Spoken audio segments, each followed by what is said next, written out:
Some of you may take this as a surprise, but there may have been 1 or 2 policies named after me. I'm not surprised. The problem is so many policies are given a name like the Josh policy, and we write them because Josh screwed up or Josh did something that someone didn't like. And now the rest of the company has to suffer. Have you ever seen that? Yes. Yes. I've also seen it in like sports, like all of the sports rules that are written that are Cleveland based are all because we did something horribly stupid. So yes. For those of you that are in Cleveland, you know exactly what we're talking about. We're going to talk about policy. Stay tuned. She's the CEO. He's the marketing and operations guy. If it's broken, you need The business fix. How was Europe? That was wonderful. That long vacation that I told everybody I was taking, I took it. We had a great time. My team didn't need me at all. No, No. I mean, when you mentioned that, when you came back, Yeah. you're like, no, they didn't. I'm assuming they were relieved that you were gone. They were perfectly happy that I was not there. And then they were excited that I came back, but they did not call me or need anything. That's amazing. Which is fantastic. Yeah, that is a testament to the. It takes several weeks and no one, like I come back and I'm like, what's going on, Alice? She's like, we had a 15-minute download. And like Julie had like a 20-minute download because she asked like a couple questions about Europe. But I mean, that was it. Yeah.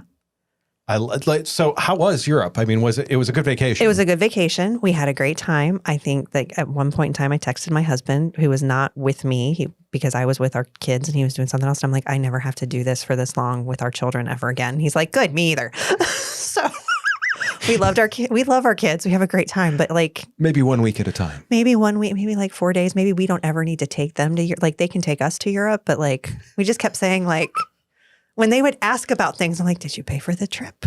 Did you pay? Like at one point in time, Caleb's like, why am I sitting here on the airplane? I'm like, because you're going for free. So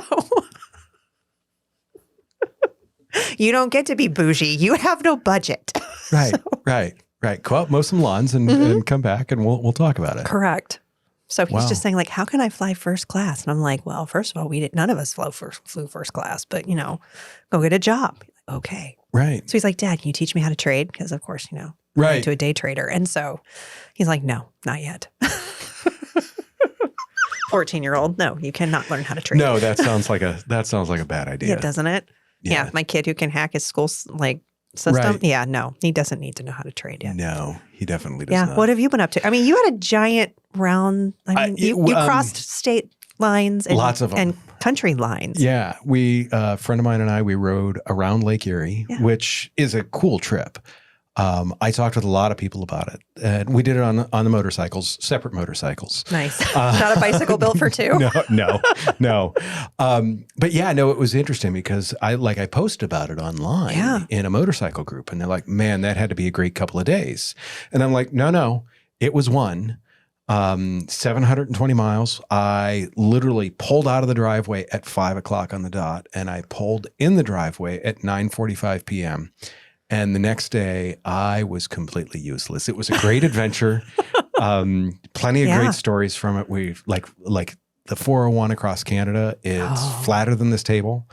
And we fought a crosswind for 2 hours. Ooh. Right, just blowing us all over the road. And I'm like, well, this is not fun. But once again, it's the stories and it's why we love it. There were no rules made by this ride either, though. Oh, nice. So there's no new rules. Okay, good. There's no new policies. We didn't have any international incidents while we were in Europe. No. We may have maybe picked a fight with someone on an airplane, but we were good. And all I can go back to is the scene with vegetable lasagna on Seinfeld when you were mentioning like the trip and how you and Steve were sitting separate. Yes. I thought of like Elaine and Putty in some cases, like the 3 or 4 times they broke up and got back together on the trip. And I thought, I wonder if those arguments are happening on the trip. Maybe. I love it. That being said, we talk all the time, getting back to business. Now that you're off vacation, I'm back from consistency is what builds your culture. The model, what you mandate, those types of things. I mean, today we're gonna flip to the dark side of that because there's so many people Yeah. that feel culture, like they think they're building culture, and all they're doing is they're creating a ginormous War and Peace sized dusty binder that I always feel bad for the people in HR because they have to lift this thing. Yeah. Or they have to download it, or they have to upload it. Right. They have to download or upload this. And at that point, you just click the upload button. Yes. You go home, and then you come back tomorrow, and sometime after lunch, it's done. Very much. We talked before about like emotional reactions and pulling some of the emotionals out of it, pulling some of the emotion out of it. Because you and I both know leaders write so many policies as emotional reactions to problems, or they buy that generic templated handbook to cover their assets. But then they make the one-off exceptions because they want to be nice, or they see a quicker way around it, and they just we're going to cover like. A policy with exceptions isn't a policy. It's a suggestion. We're going to cover some of this today. And I feel it's so important because so many people have this rule book. I'm going to talk about like how they need to just, I don't want to say light it on fire, but they need to go through their rule book with a shredder handy. Yeah. Because don't burn the whole thing. There is good stuff in there. There's stuff that you have to have. Correct. Like the thing that I like here is my notes say, we've got a dusty 50-page handbook. That's nothing. I feel like that's the introduction. Yes. That's the forward. That's the who we are. Correct. Yeah. Right. That was built by marketing. Yes. Correct. The big who we are and why you should care, which we know you're going to ignore because it's 50 pages. It's in a forgotten Google Drive folder. Yep. It's in the drawer. It is part of what I like to call in the office the dust collection system because it hasn't moved in so long. CEOs and HR departments in so many cases like take this thing so seriously and they draft this with all the love and care of like Stephen King writing a novel. Yes. Markedly less interesting. They put it out there into the world. And by day 2, it is completely ignored. Yeah. Why? Why does this happen? Well, I think there's a lot of reasons, but I think the first is, a lot of times handbooks are written from fear and they're not written from leadership. Oh, yes. Someone did something ridiculous one time, and instead of having a direct conversation with that person, the company now writes a policy for everyone. I am surprised you didn't look at me square in the eyes and I as know. you're reading that. It's true. You are the guilty person. Yeah. I mean, but that's why you wind up with that 50-page handbook that reads like it was written by a lawyer and one very tired HR person in a conference room. It's also why I think it's why large corporations usually have a significant handbook, because they've had a lot of people that have done those one-off policies, that have given them those one-off lawsuits. And now they're like, we have a 500-page handbook. But listen, and I will tell you, I mean, I run an HR company. I mean, like documentation. I love documentation. I love a good handbook. I mean, I do. Is that what you read at night? Yes, I do. I'll read handbooks. I mean, I believe in policies. I believe in documentation. I believe in clarity. So the problem, though, is when we confuse having the handbook with actually leading. Ooh. Yeah. So, I mean, the handbook should not be a junk drawer for every bad thing that has ever happened in an organization as it relates to people. All right. It's not a diary. No, it's not a diary. It's not a disaster log. Okay. So we have 3 P's for handbook: purpose, practice, and protection. Ooh, like those. Yeah. So first piece that comes in is purpose. And when we talk about purpose, we're talking about the policy. So like, why does the policy exist? What is the purpose? All right. Is it protecting people? Is it creating fairness? Is it helping those managers make consistent decisions? Is it helping employees understand expectations? Or did we write it because Bob abused the PTO policy in 2017 and now everyone is being punished until the end of time? So that's the trap. First is purpose. Damn it, Bob. I know. That's it. So we've got purpose and then comes practice. And so if the policy says one thing, but leaders do another, the policy is dead on arrival, right? Employees do not follow the handbook. They follow what leadership tolerates. 100%. And you said it at the beginning of the podcast, and we say it all the time. We model what we mandate. Yep. So as the head of the organization, as the CEO, as the business leader, as the manager, follow your freaking handbook. All right? As the manager. I love how angry you get about this. Because this is 90% of the problems that we get called in on, Josh, on the HR side are because people did not follow the policy that they created. It's not because they didn't have a policy. It's because they didn't follow the policy. I get it. So, I mean, I'm trying to save you money. All right. So as the manager, when someone comes to you, part of your job is knowing what the guardrails are, and employees like guardrails. So what does the handbook say about this, and how do we make sure we're being what we want to see in the organization? That's a key. So we're going to practice it. We model what we mandate. So we have the purpose. Why do we have this policy? We practice it. We do the things that we're supposed to do. And then finally, this is protection. And this is really more about the policy. And a good policy should protect the business, and it should also protect the employee. And it should create, dare I say, clarity and not confusion. We've got fairness. We're not creating fear. We're giving clear expectations for everyone. No one should fear the handbook either. Like, it's not, There are times that people are like, oh my gosh, what's that?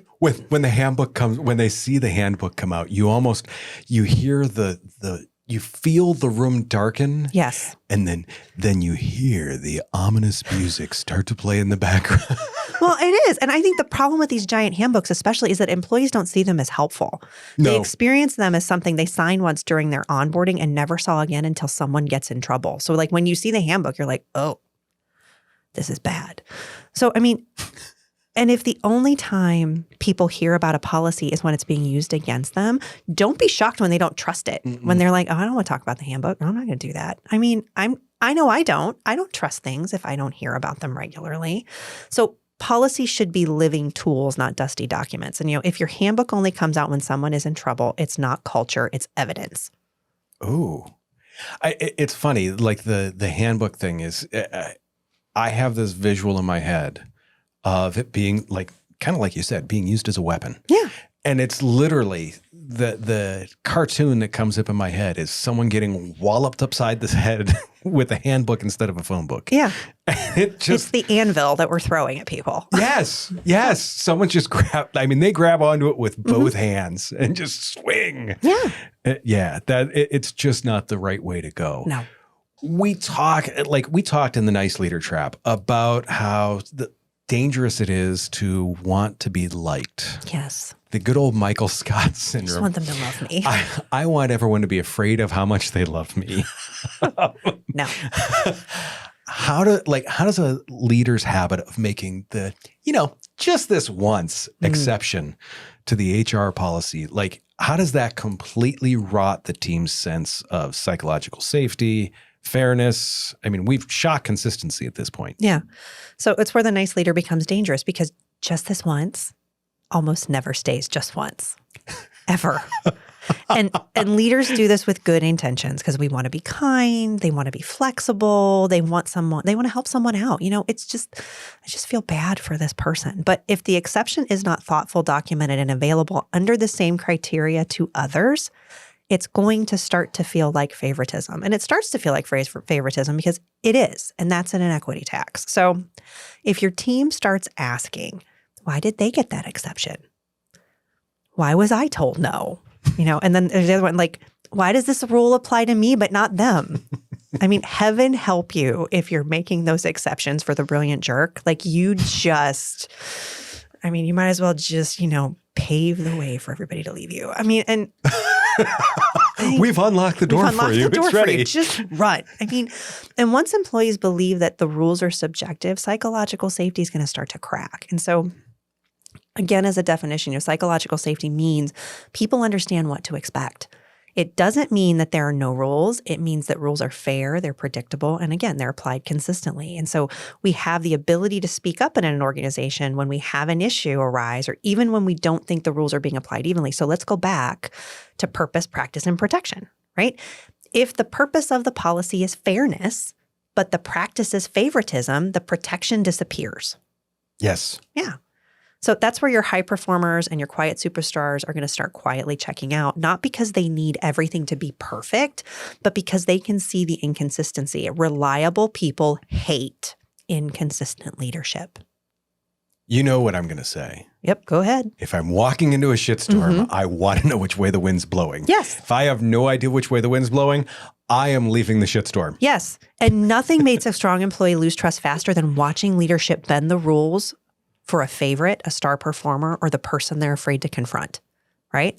And this is where leaders confuse that flexibility with inconsistency. Flexibility says we have a clear process for exceptions.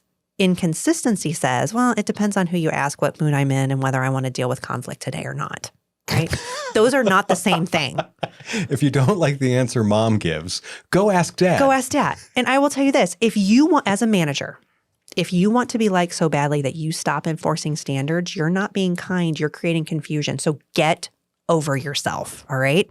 Your decision-making when it comes to making exceptions should not have to be ready by your team. They shouldn't have to read it like a weather pattern, all right? Favoritism is flexibility without fairness. I have to say this just because it's me. The get over yourself. Yes. No one likes you anyways. I know. You know what I with mean? that. Right. But so many Yes. bosses, they're like, I want to be liked. No, No, they don't like you no, anyways. no. They really don't. No. They really don't. And even if they do like you, they're not going to like you the way that you want to be liked. So just stop it. Correct. Go make friends somewhere else. At least try. At least try. I mean, this is not, you are not going to make friends. You don't make friends with your subordinates. It is a different dynamic. And if you got promoted, be prepared to make that dynamic change. We've talked about this before. A few times. A few times. From the strategic and legal standpoint on this, those unenforced policies that are on the books, but not necessarily, like I said, enforced, do those create more liability for a business than having no policy at all? Yeah. Like, How? it's expensive. It's really expensive. I'm assuming in a legal sense, you said Yeah. it gets expensive. It does, because written policies create expectations. When you write something down, you are telling employees, regulators, attorneys, and anyone else who may review your practices, this is how we operate. So if your handbook says one thing, but your actual behavior says another, now you have a gap, and that gap is where risk lives. This is where your insurance, your employee practices liability people are like, woohoo, this is why we have a job. So this is why I can say, policies are a double-edged sword. It's exactly right. They're like, woo, this is me. So a clear enforced policy is protection. A written ignored policy is exposure. So for example, if your policy says overtime has to be approved in writing, but managers routinely allow people to work unapproved overtime and never correct it, you may have created a past practice, but in plain English, your real policy is becoming what you actually allow, not what your handbook says. Because oftentimes when we're dealing with an employee issue and it's like they call us and we're going, well, what does your handbook say? Well, it says this, but this is what we did. We're like, okay, what do you normally do? Oh, well, we normally do what we don't want to do anymore. It's like, okay, well, for an HR person, that is terrifying. Oh my gosh, yeah. Because, I mean, this is where those HR people start drinking more coffee. They start blinking a lot when they're dealing with some of these issues, because it doesn't matter how good your HR department is. When your leadership is inconsistency, it voids all of your policies. And that's why we got to go back to practice, purpose, and intention. So this is why practice matters just as much as purpose, because you cannot write your way into compliance if you lead your way into consistency. Yep. You don't lead your way out. No. Does that make sense? No. You can't write your way into compliance if you don't lead your way into consistency. I love that. Yeah. And from a strategic standpoint, you've got those unenforced policies. Those damage your culture all the time because employees start to learn that the handbook is fake.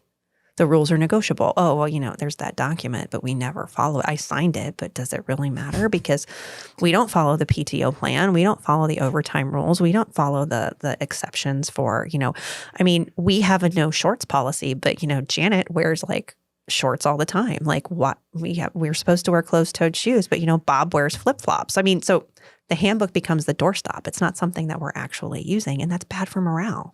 It's bad for accountability, and it's bad for legal defensibility.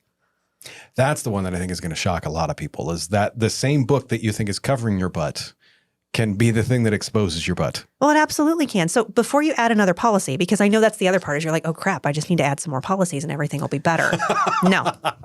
Here are things I want you to ask yourself before you like go to start adding another policy. Number one is, are we actually willing to enforce this? So if I say I have a 0 tolerance on people on their cell phones during the day when they're working on the employee shop floor, do I really? Are we sure? Because your best worker may be like, just make sure. I mean, are you going to enforce it? All right. Can our managers explain it? That's a big one. Oh, huge. If you can't talk about it and you can't explain why this policy exists, you may have a problem. The next one is, can our managers explain it? But then can our employees actually follow it? Is that possible? And then after that, it's does it protect the business without punishing the 99% of people who are doing everything right? And if the answer is no to any of those questions, don't write it yet. Take a break. Because a policy you won't enforce is not protection, it's pretend protection. We can't write our way into compliance if we're not going to lead our way into consistency. Again, we have to make sure that we're leading our way into compliance and we're leading into consistency. I want to go back to the managers explain it thing. Oh gosh, yeah. Because you and I have talked about this, like the way our personalities are. If there is a rule and we understand why the rule is in place and why that exists, you and I will follow that like it's a commandment. Correct. It may as well be in stone. I will live and die by this rule. Yes. If you don't explain it to me and you just tell me that this is a rule and I think it's baloney feathers, I will treat it as such. Exactly. Exactly. And if you act like if you don't pay attention to that rule, I'm not paying attention to that rule. No. So if you tell me that we have a strict rule that we end work every day at 5 p.m., but everybody's working till 7, I'm working till 7. Like, you've got to make sure that you've got explanations as to why. Why don't we push this button? Why don't we do this? Why don't we wear this? I realize that there are times as a manager, you may feel like you're parenting a toddler because they're why? It's important to be able to explain it. It's funny. And because I said so doesn't work. When you said to wear this, Yeah. I mean, it goes back to the episode about Casual Friday that The Office did. Like every piece of clothing in there is the reason why there's a dress code. Yeah. That's it. And I will tell you, I mean, from a perspective at AUI, we had the longest dress code ever for the longest time. And it was so stupid. But it was because so many people had done so many things and we're like, what? And so finally it was just like, please dress appropriately. If you need a definition, please ask us. But like, please dress appropriately for the season. Yeah. And you'd see people coming in flip-flops. And I do not want to see that. Or not wearing shoes at all. Like we've had organizations that we have to work with and had conversations with employees are like, you have to wear shoes. Well, it's not in my handbook.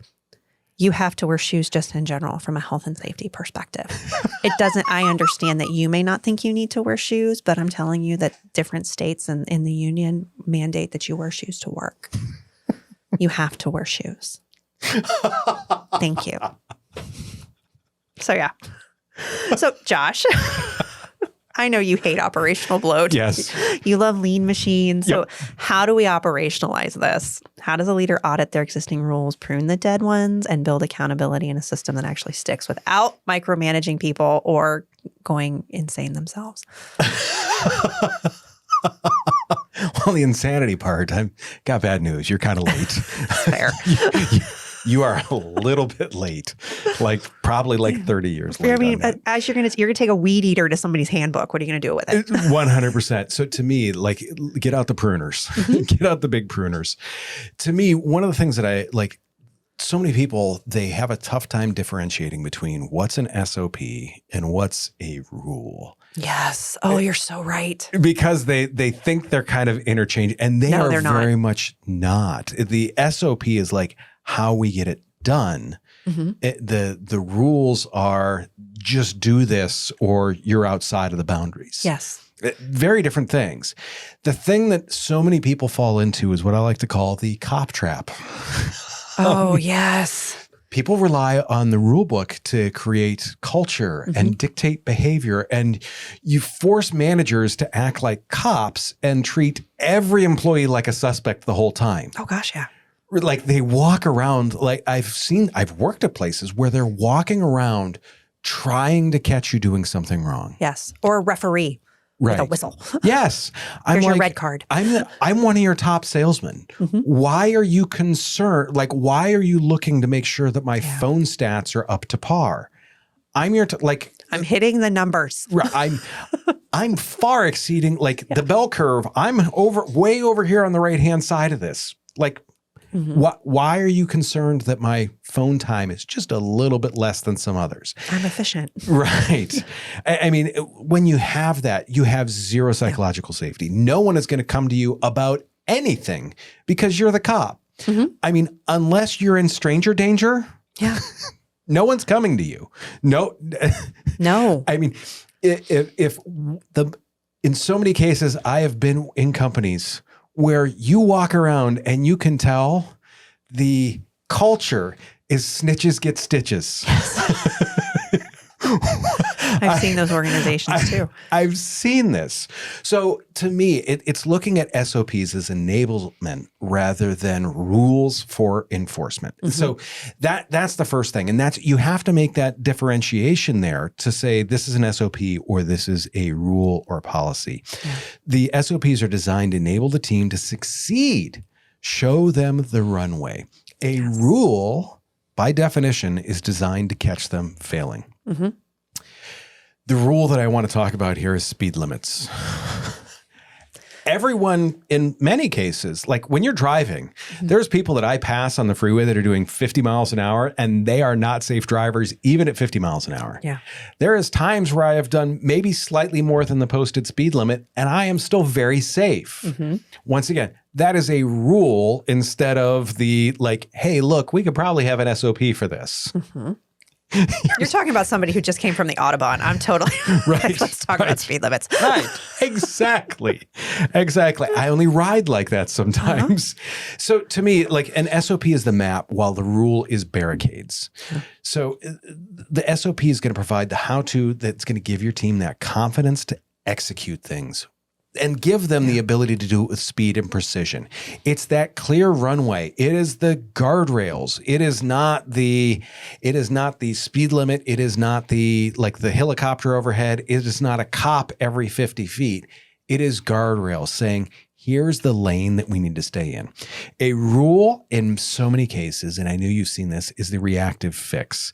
We had a speed bump once, or we had an issue once, and we want everyone to slow down because we had this one issue one time. So we installed this giant speed hump.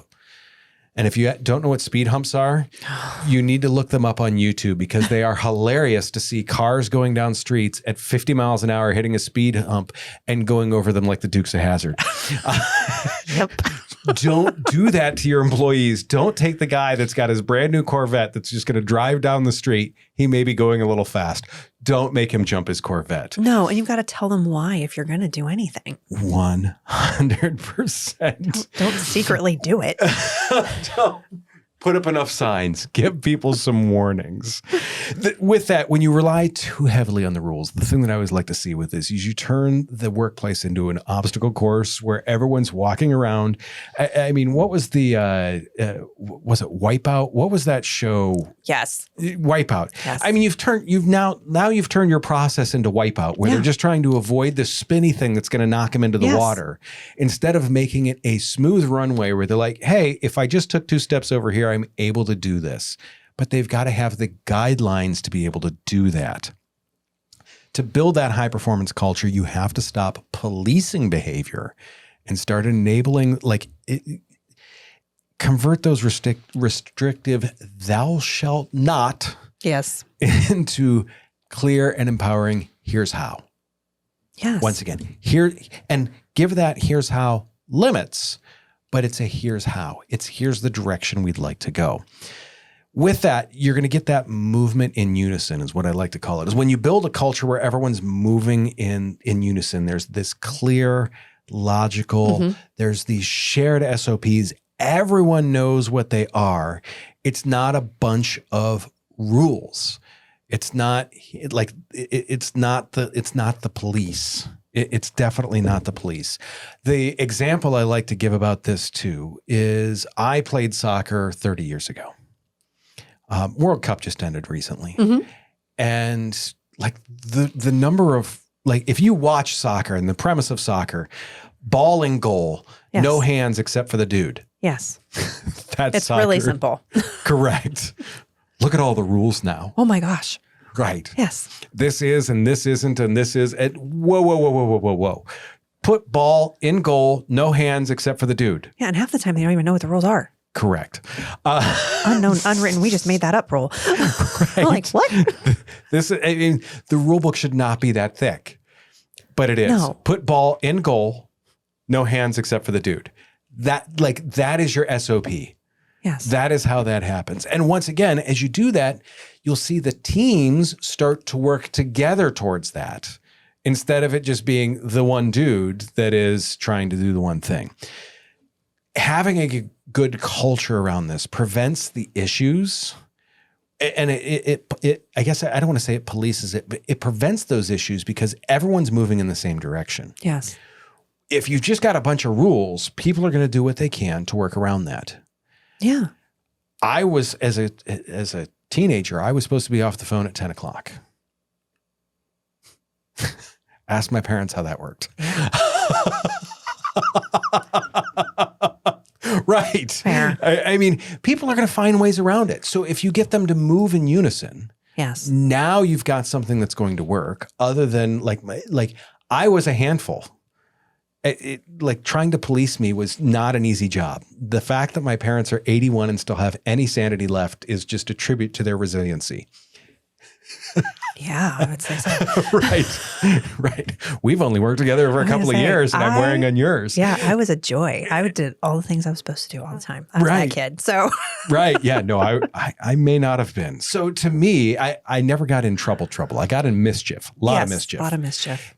But once again, it's trying to police that. Whereas if there's a culture where you have everyone moving towards that common goal, it becomes so much easier.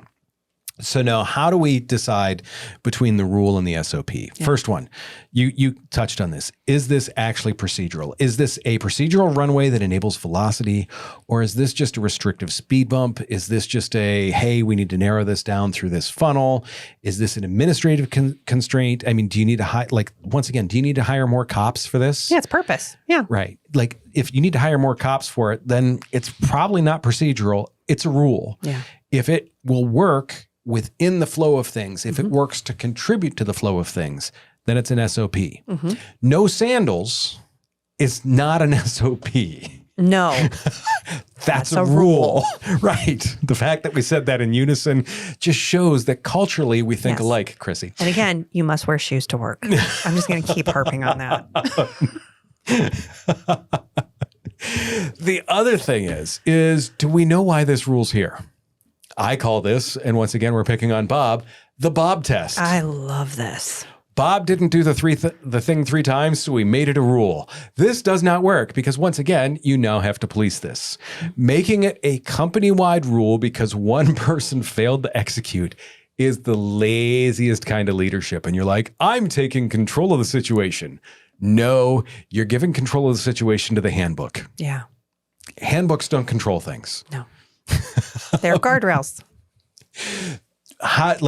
So with that, when you see those issues, address the individual failures with the sweaty 10-minute conversation instead of punishing the entire staff. Because we've all been there.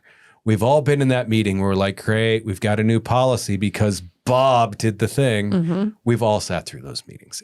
It sucks because you're like, why? Like, he's the one that screwed up. Why am I paying for this? But like, I would wear shoes. They'd be vented, but I'd wear shoes. Now we've got to wear steel toe and all this. Like, right. We got ruined it for all of us. Ruined it for all of us. Yes. Bob needs to know about the problem. Not everyone. Let's go back to the mistake or pattern episode 2. If it happens once, forget about it. I even spelled it in my notes. You did. Does it look like I got that right in the notes? Good job.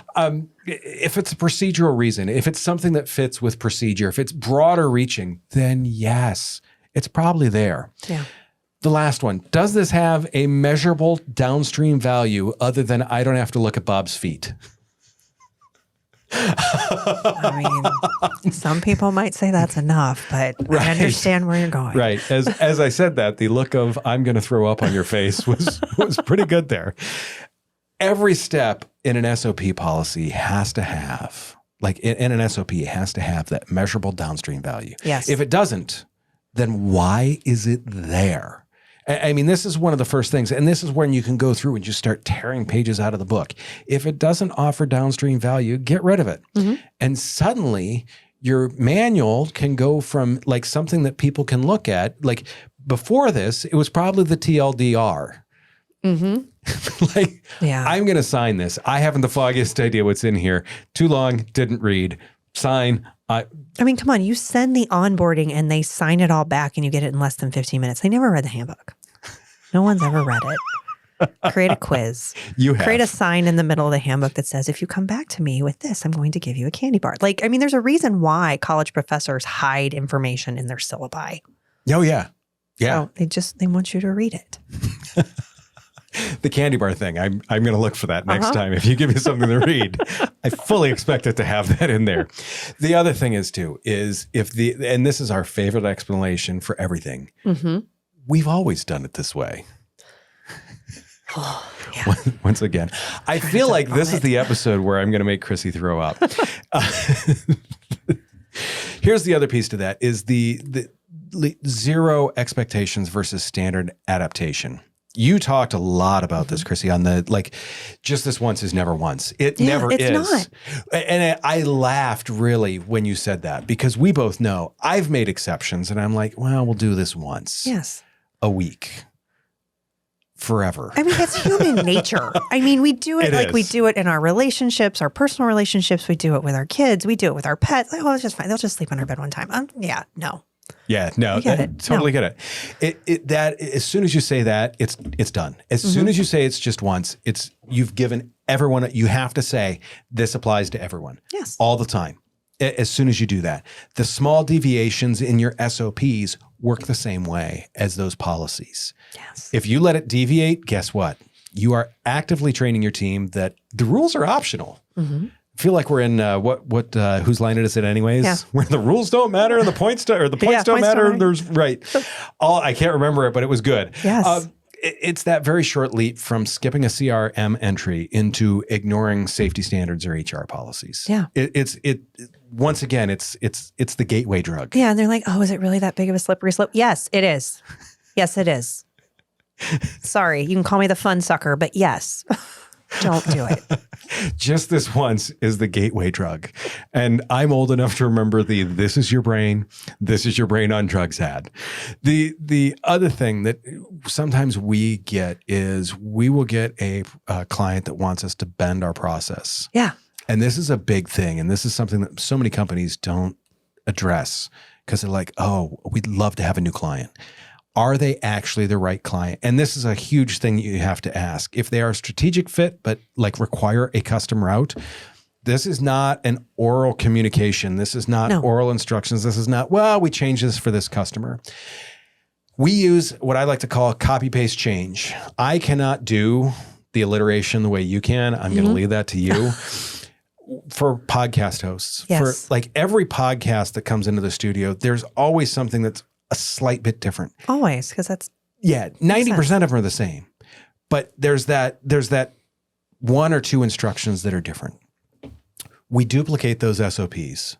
So that way when it's client X comes in the door, we've duplicated for them and we change those 2 or 3 steps for them, making sure that it still fits within what we do within our wheelhouse. Yes. But then we call that SOP, we give that SOP the client's name. Mm-hmm. This is this is Bill's SOP.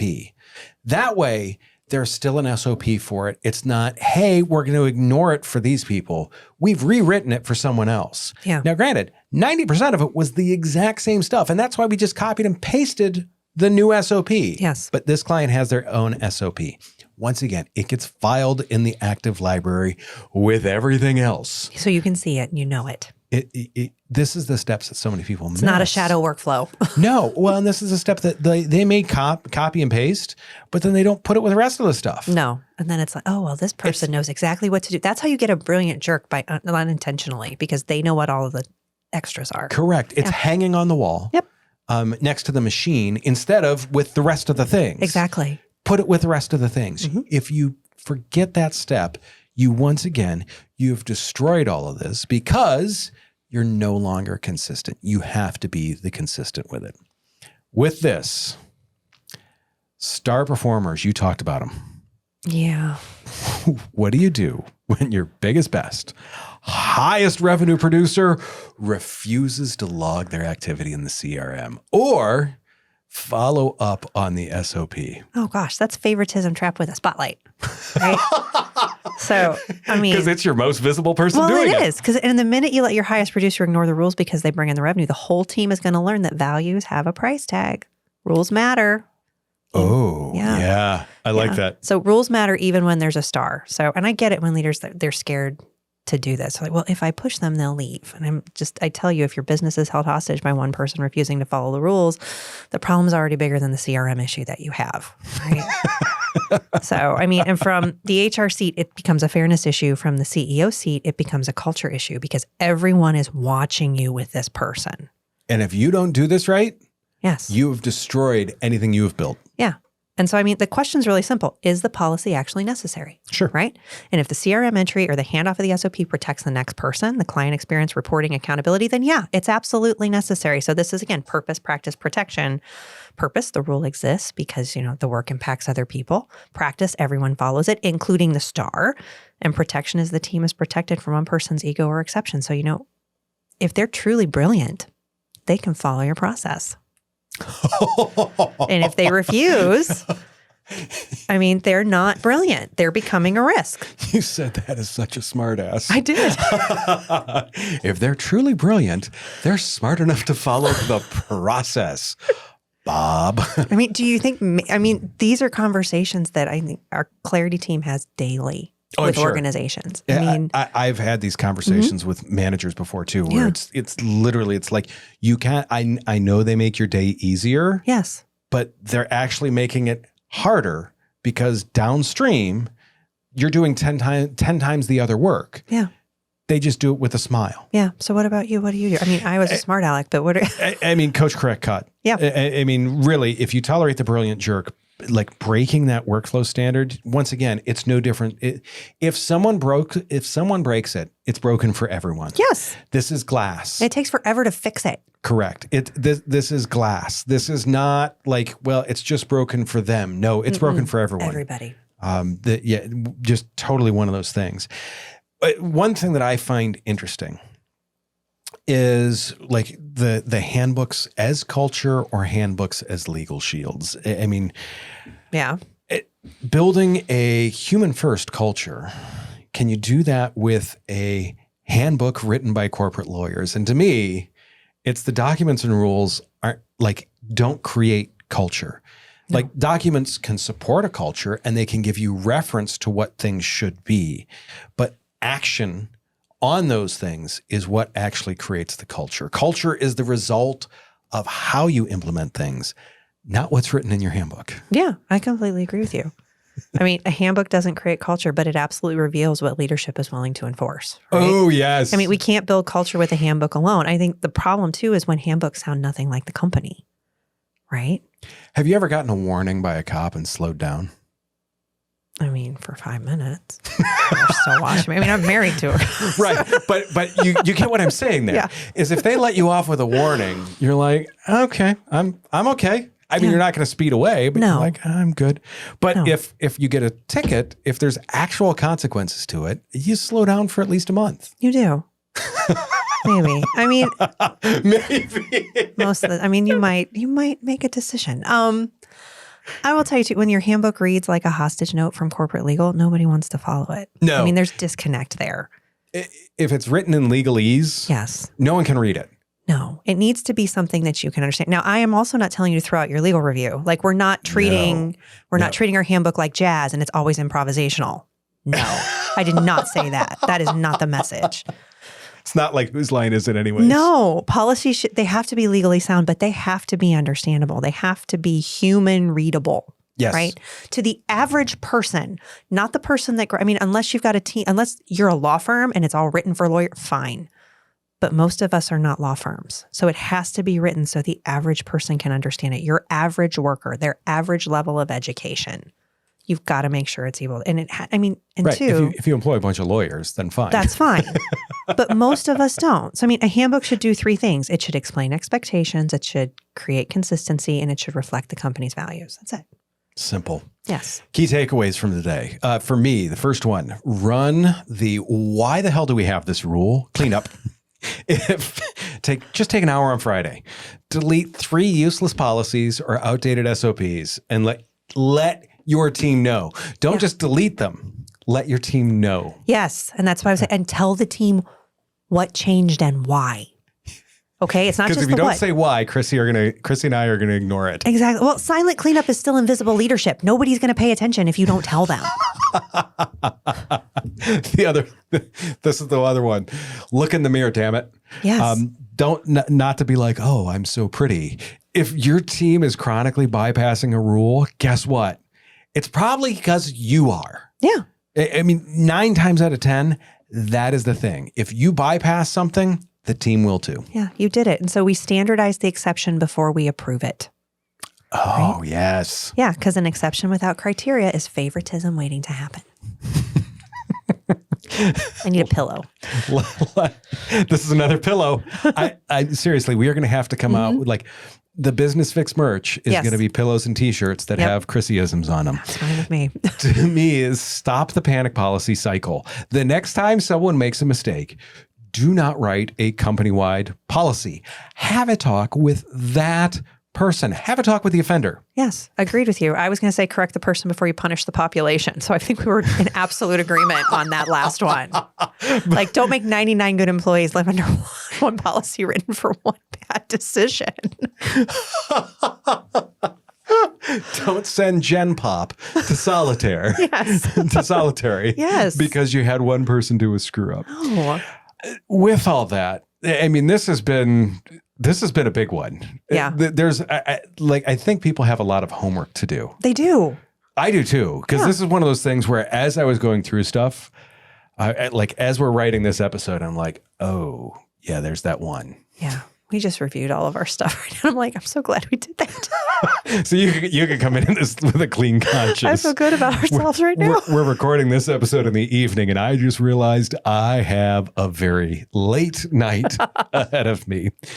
That all being said, no matter what time you're listening or watching, thank you. We both appreciate it. Absolutely. We've been truly glad to have everyone along on this ride. We've got a ton of new people recently, and It's been fun. 100%. The comments that we're getting, Yes. the stories that we're getting are just wonderful. Yes. Some of them are horrifying. They are. But it makes us realize that what we're doing has meaning, and we are so glad that we're able to connect with you about that. The next episode, we're going to talk about when transparency backfires, because we are all about being transparent. I can't wait. But there are times when I may have been slightly too transparent on things. Do us a favor, hit businessfixpodcast.com. Have us as speakers. Yeah. We're excited. We've got a few gigs coming up that we're really excited about. Also, do us a favor. Take care of yourself. If you can, take care of someone else too. We will see you very, very soon.